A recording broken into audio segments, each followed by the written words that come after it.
खबर से करते हैं।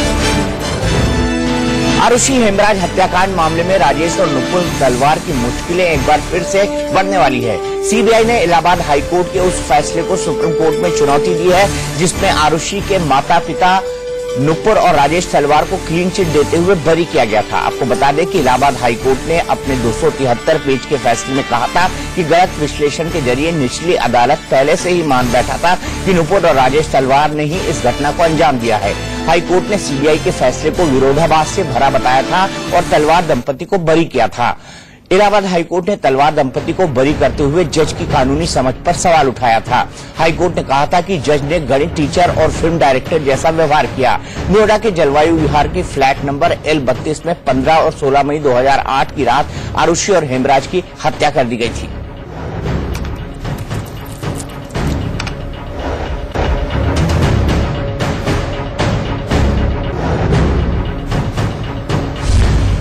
अब आपको बताते हैं कि सीबीआई ने अपनी याचिका में क्या कहा है। आपको बता दें कि एक्सक्लूसिव जानकारी है जो सिर्फ इंडिया न्यूज के पास है। हमारे संवाददाता आशीष सिन्हा के मुताबिक सीबीआई ने अपनी याचिका में कहा है कि हाई कोर्ट के आदेश में कई खामियां हैं। सीबीआई ने कहा कि निचली अदालत ने जो फैसला दिया था वो अच्छी तरह सोच समझकर दिया था।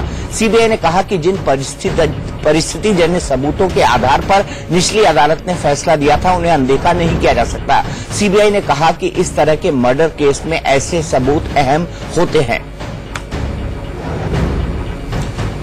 और हमारे दो सहयोगी, हमारे एडिटर क्राइम रवि शर्मा और हमारे जो लीगल करेस्पॉन्डेंट है आशीष सिन्हा, वो दोनों हमारे साथ हैं। आशीष, माना कि एक जजमेंटल एरर बताया था, लेकिन इसके अलावा जुडिशियल जो रिव्यू होगा वो नए सबूत, नए गवाह के आधार पर नहीं होगा, बल्कि इस आधार पर होगा कि पुराने फैक्ट्स क्या हैं। ऐसे में क्या नए की उम्मीद कर रही है सीबीआई?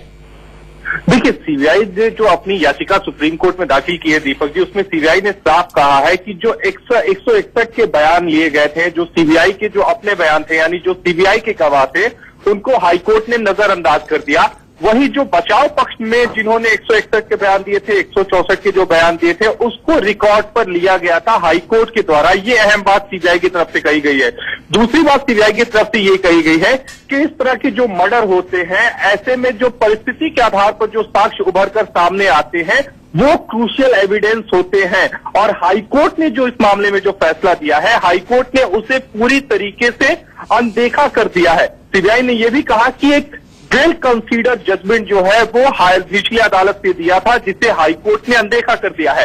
अब सुप्रीम कोर्ट को यह तय करना है कि क्या जो सीबीआई जो दलीलों के साथ सुप्रीम कोर्ट में आई है उन पर सुप्रीम कोर्ट कितना संतुष्ट होता है। और दिलचस्प बात यह है दीपक जी इसमें कि जो जज श्यामलाल है, जिन्होंने निचली अदालत में इस पूरे मामले में फैसला सुनाया था, उन्होंने भी एक अपील सुप्रीम कोर्ट में फाइल की है, जिसमें उन्होंने हाईकोर्ट ने जो उनके ऊपर जो टिप्पणियां की थी, जिसमें उन्होंने कहा कि निचली अदालत ने जो फैसला लिखा है वो बिल्कुल फिल्मी की तरह है, उसको हटाने की मांग की थी, जिस पर पहले ही नोटिस हो चुका है। अब देखना यह होगा कि सीबीआई की जब अपील सुप्रीम कोर्ट में सुनवाई पर आती है तो सुप्रीम कोर्ट का क्या रुख रहता है।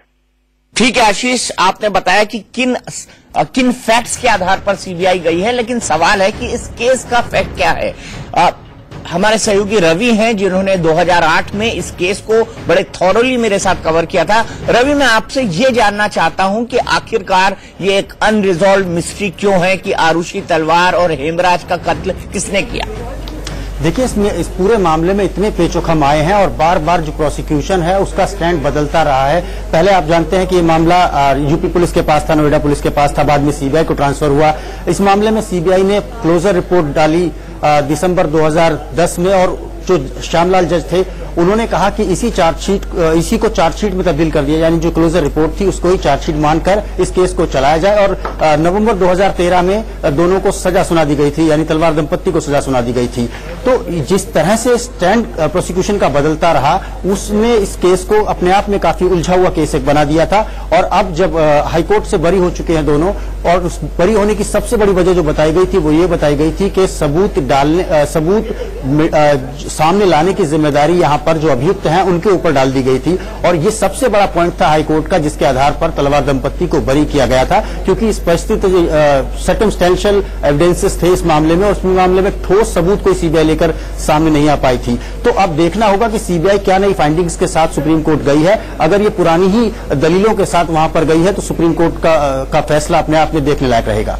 चलिए रवि और आशीष, बहुत बहुत शुक्रिया इस जानकारी को देने